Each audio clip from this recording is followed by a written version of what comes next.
Building the Sea Venom right here on Gary's stuff.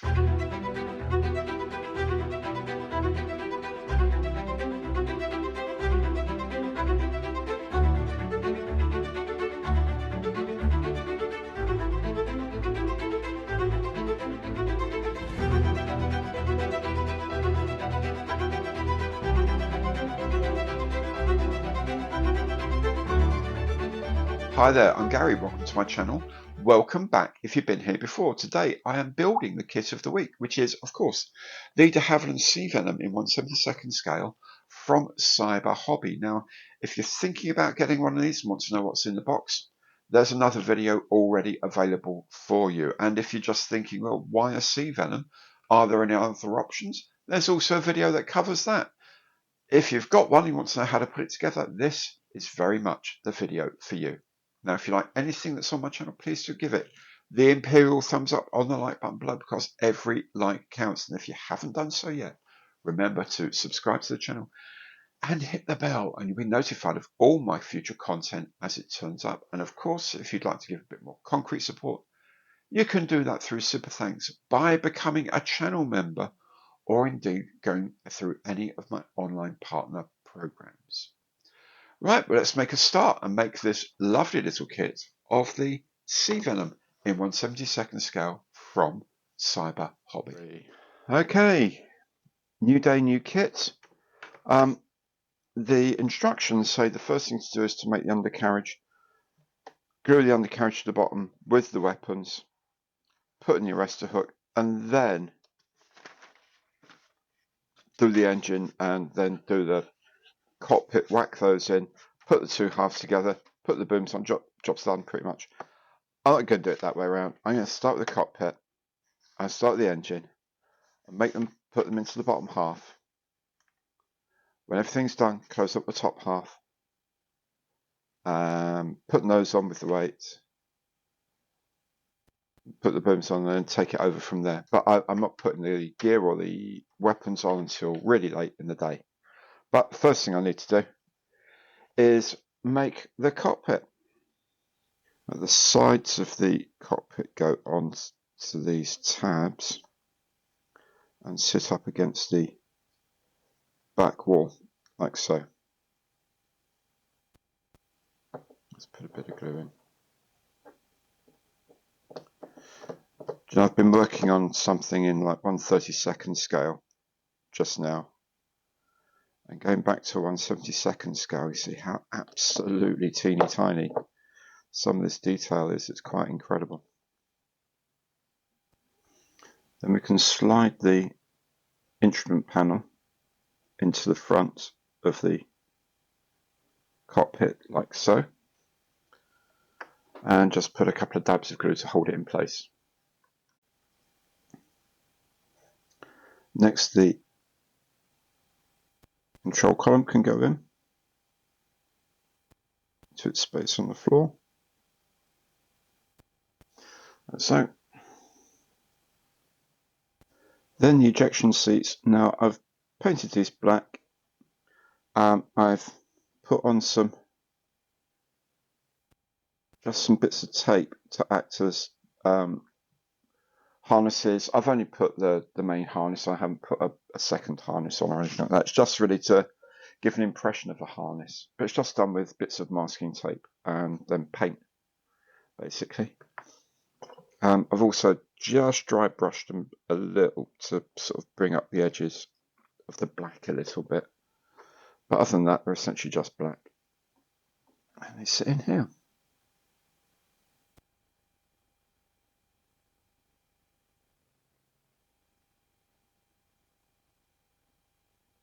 The pilot's one sits slightly further forward than the observer's one. Then on the base of the cockpit module, there's a hole here and a little slot here. These match up with posts on the bottom half of the fuselage moulding. Onto the engine now, and at the front of the engine are, on each side, are these two curved inlets. They come in halves. Just arrange the halves glue them together.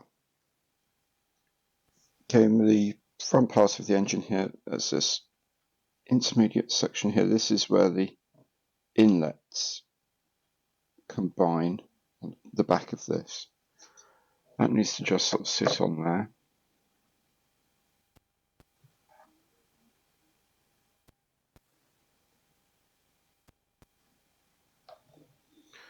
Now the front part of the compressor here needs to sit on here, but between the two of them there are a couple of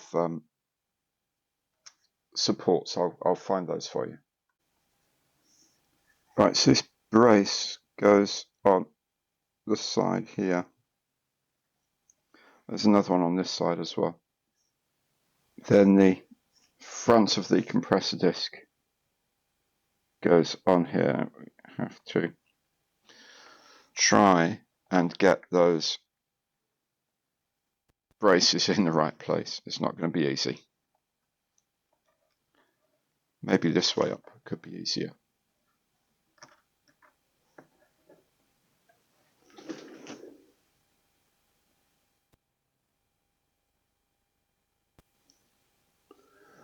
Okay, that could be it. Yeah, see, so the bracing parts are in and the compressor stage is connected to the inlets. Phew!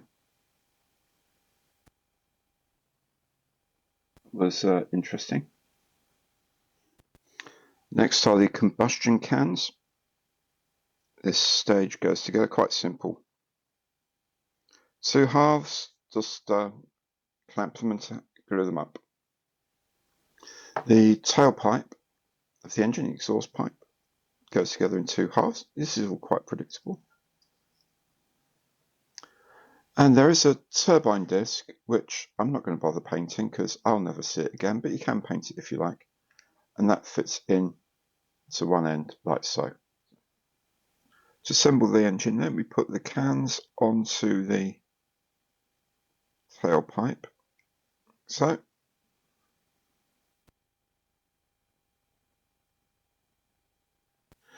now the single, see, we've got two pegs on the bottom here, one on the top. So it's this way up, which means that the ring of the front of the compressors, let me get some glue, there we go. See, the top of the engine has this little assembly here. So it goes up like that, upwards like that. So then the compressor ring goes on the front of the fans as such, and then when we're ready, we'll put the inlets on either side as well and let it all dry. Alright, so we will put the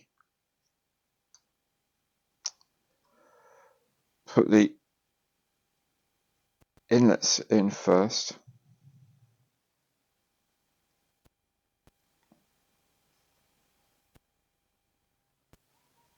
Like this. Particularly here. Then the engine will sit with the inlets going on there, and then sit down on the pegs at the back. Okay, so what I'm going to do first is put the engine into place. There's a couple of tabs on the bottom of the frame, the aircraft there. It's kind of difficult to see where they sit. Right about there.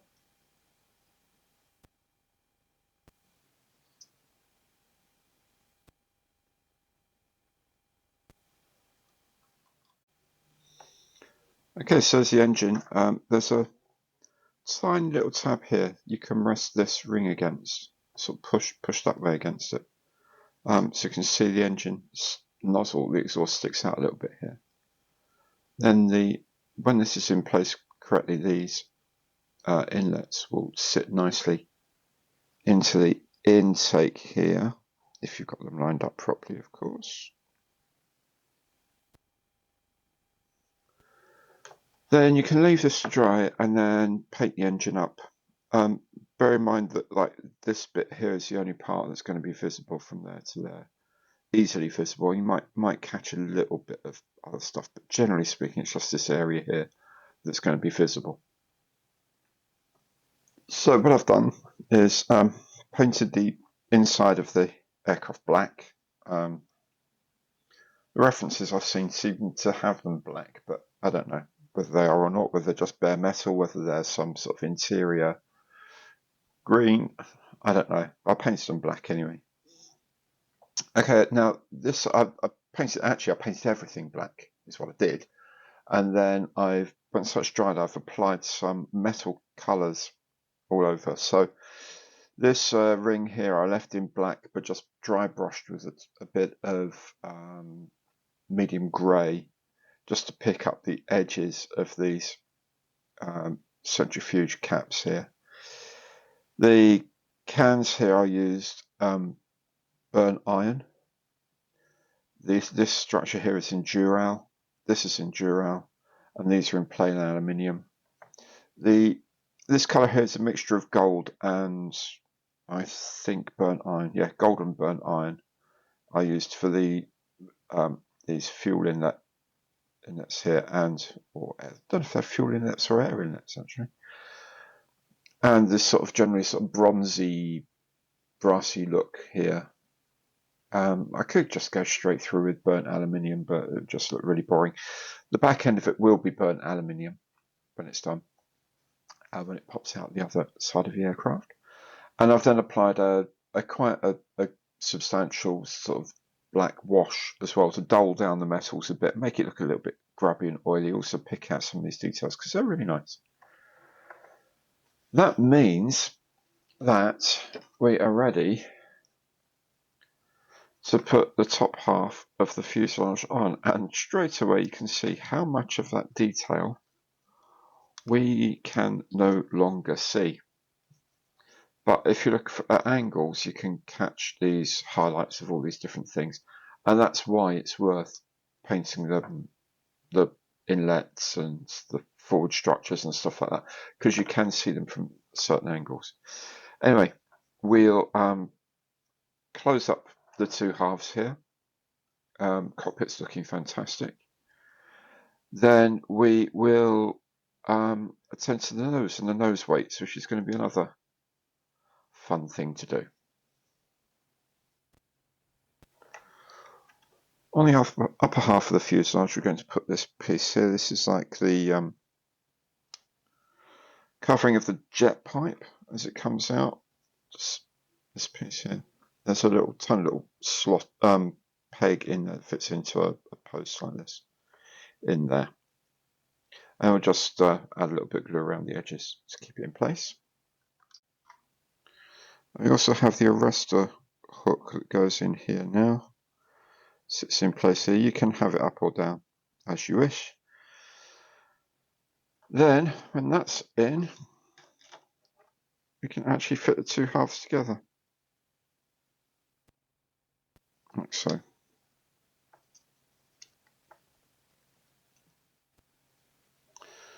Okay, so I'm going to put in the nose weights now. I use these little cycling wheel balance weights here. They're 5 grams each. I just have had to shave just the edges off them to fit in, but there should still be about 9.5, 10 grams in there, and they do say to put 9 grams in, so that's fine. That should do the trick. Of course, if it doesn't, I can leave these panels off on the side here, or one of them off on the side, and just add a few bits of lead shot just to make it absolutely spot on. There are these little fillets that go into position here as well, one on each side. The booms for the tail fit onto the wing and actually go on really well, I have to say. Now, the tail plane goes between the two, it's not the wrong way around. tailplane goes on here.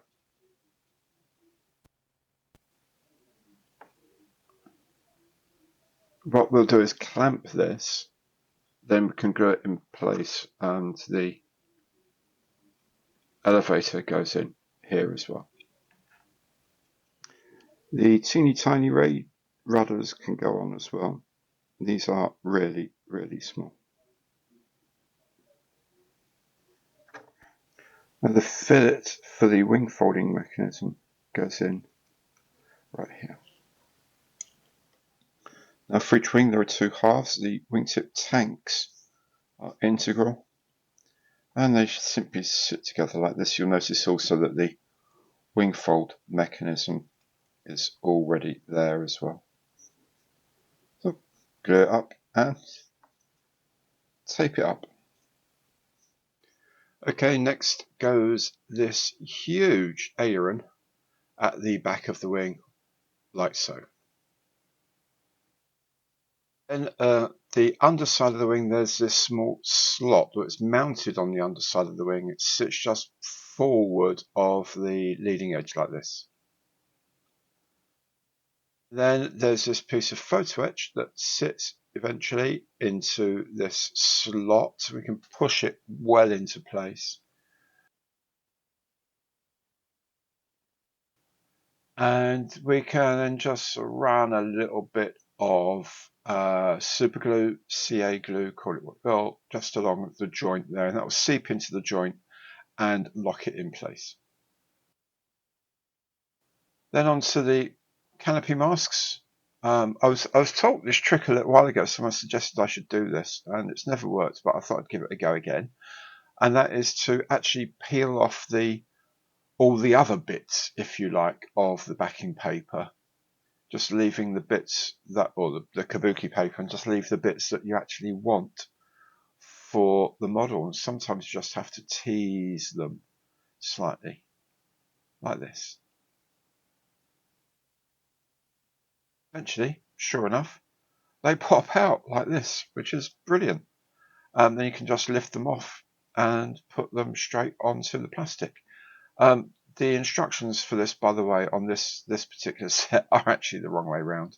So just make sure that the piece of paper you've got lines up with the plastic that you're actually sticking it onto.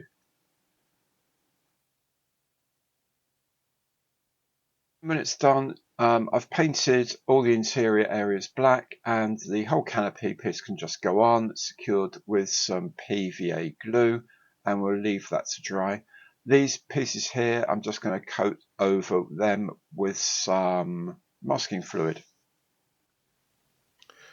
We're going to close up some of the panels now. These access panels here, there's one on each side. This one actually just needs to be tidied up a little bit.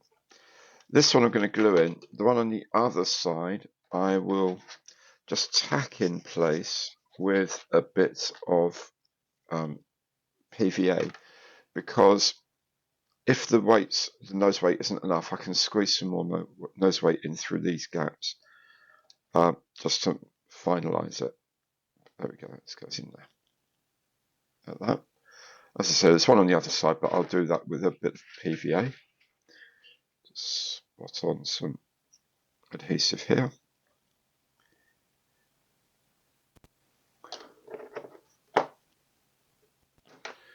And it's the same for the engine bay here. I don't really want to do too much with that. So what we'll do is we'll put the piece in that is actually the engine bay cover. But we'll do this, we just tack it with a couple of bits of PVA. We've put this cooling scoop, I guess, here. That's gone on already. Keep this in place whilst we're doing the spray. It means at the top this gets sprayed the right colour, the same as everything else. So that when we move it out the way to expose the bay, it looks the same. But it also obviously protects the engine from being sprayed as well.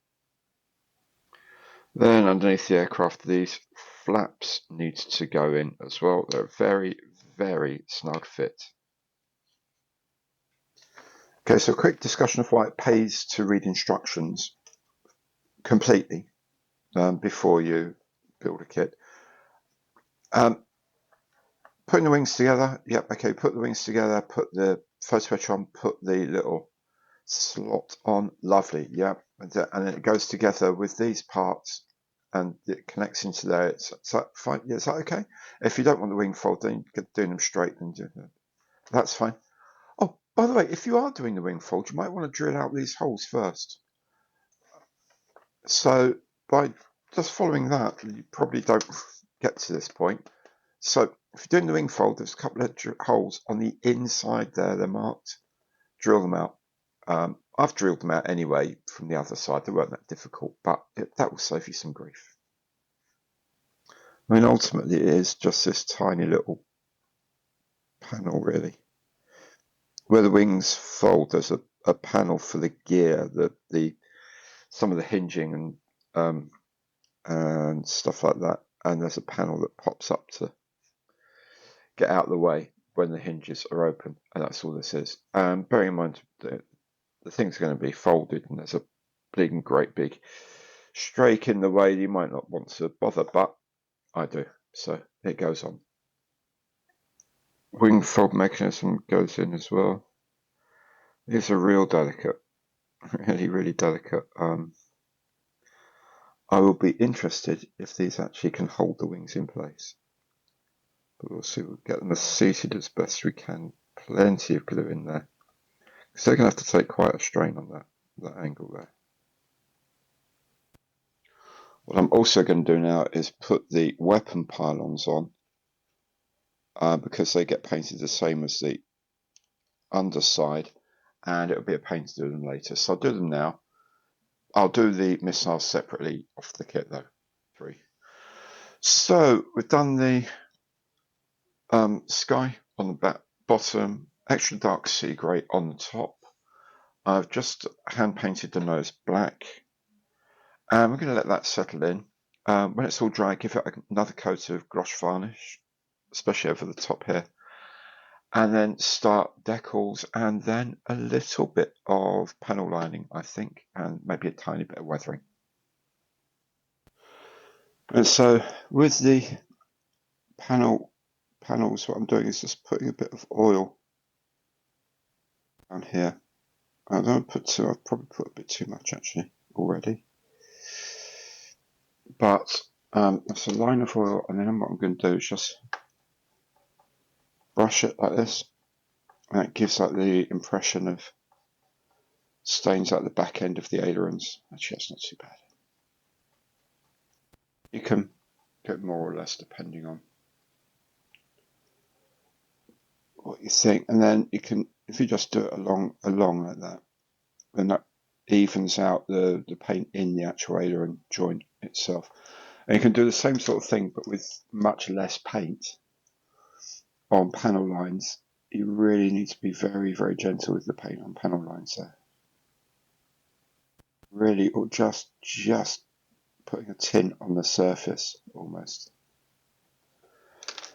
and then again brush backwards like that, because that's where most of the effect is. It's from water that gets into corrosion that sits in the lines and then gets blown back as the plane flies. And just basically do that for the whole aircraft. I use a sort of sepia burnt umber sort of colour on the bottom on the pale stuff, and then black on the top surfaces. And just go around the plane like that, but just be careful. You can always add, it's difficult to take, it's not impossible to take off, you just use white spirit, but then you've got to let the surface dry and start again basically. So always do it, and then just add extra bits as you go. Now for some of these panel lines, what I'm going to do, especially anywhere near the engine where it gets oily, or panels that get accessed a lot, normally I'd use a panel line wash and just let it sort of spill out a little bit, but I don't know, this just seems to give you a bit more control. So I put in the basic black line, and as usual I just start to pull some of these lines back. It looks horrible at the moment, but it'll be fine. Trust me, it will be fine. Right, just a bit of that, and then what I've got here is like a really stubby brush. I use it for all sorts of stippling effects and things like that. Use it for a lot of dusts on on things, rusty patches, and just go over it with a stipple brush, and just softens it all down. But it's still there. But it softens it down. You can go all over. And it kind of gives you that sort of almost, not quite, but almost like a pre-sprayed, how people do like pre-shading. Kind of gives almost that effect in a way, not quite as refined. It actually, looking at my camcorder screen here and looking at the actual model's a lot less severe looking than this, I should say. And we can start taking off the canopy masks now, really, really carefully. Lift one corner, and get some tweezers in and pull them off.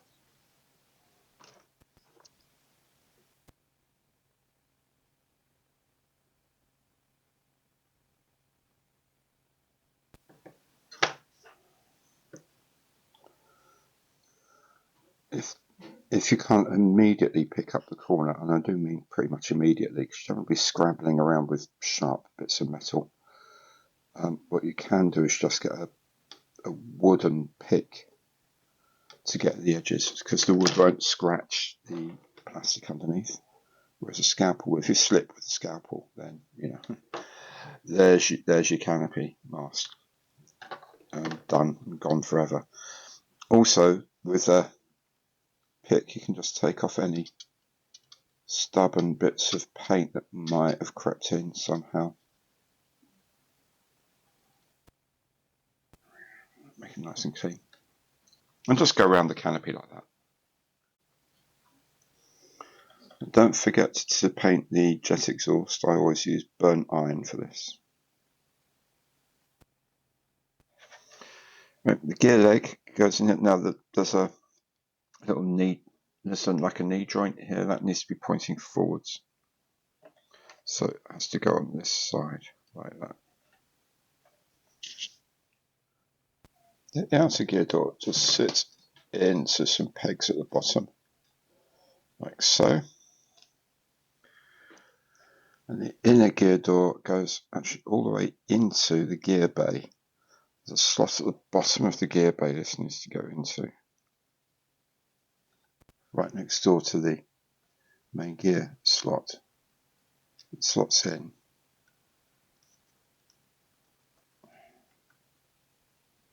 And then you can line up the gear leg with it. So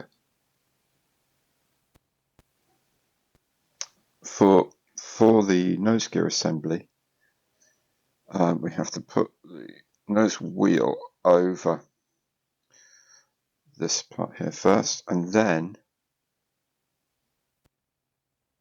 there's another part, the outer part of the port goes in there. That's going to be a little bit fiddly. Let's see if we can do it.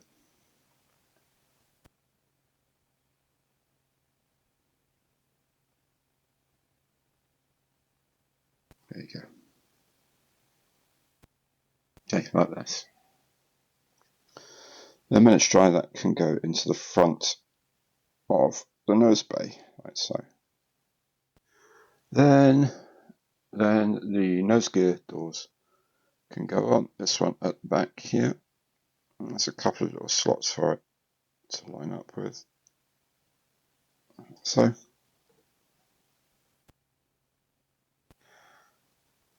And the forward nose gear door actually pokes forward quite a lot, so hook it into its hole at the back. Do you know, it might actually even have been easier to put this on first. In fact, it is a lot easier. Let's take that off. It hasn't set yet, so let's put this in first. Then put this in place.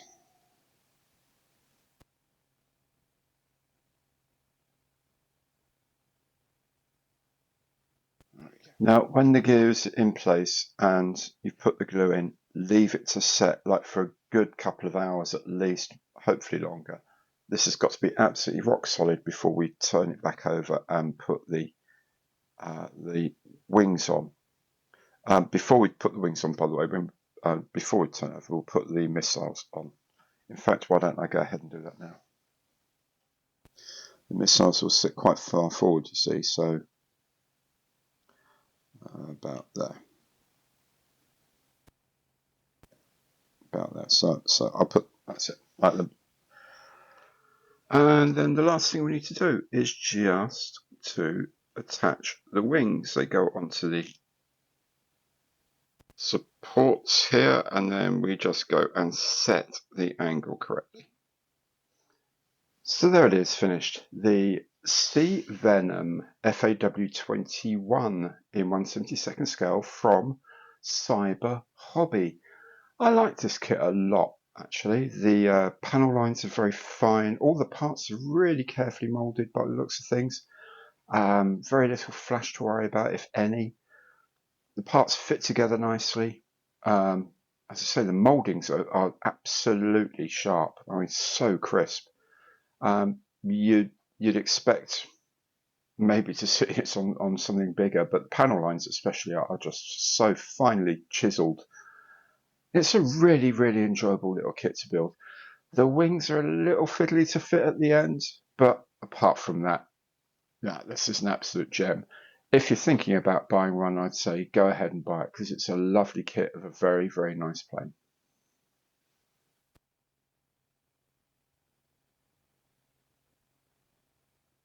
There we go then, the Sea Venom. What a lovely kit. A lovely aeroplane. Went together pretty well, I thought, and a really nice result. Thank you, Mark Rhodes, for sending me the kit in the first place. Very good of you. Now, if you've enjoyed this content, I hope you have, please remember, Imperial thumbs up on the button below because every like counts. And if you haven't done so yet, please do subscribe to the channel, hit the bell, and you'll be notified of all my future videos as they turn up. Thank you so much for watching. I hope to see you again very soon. Take care now. Goodbye.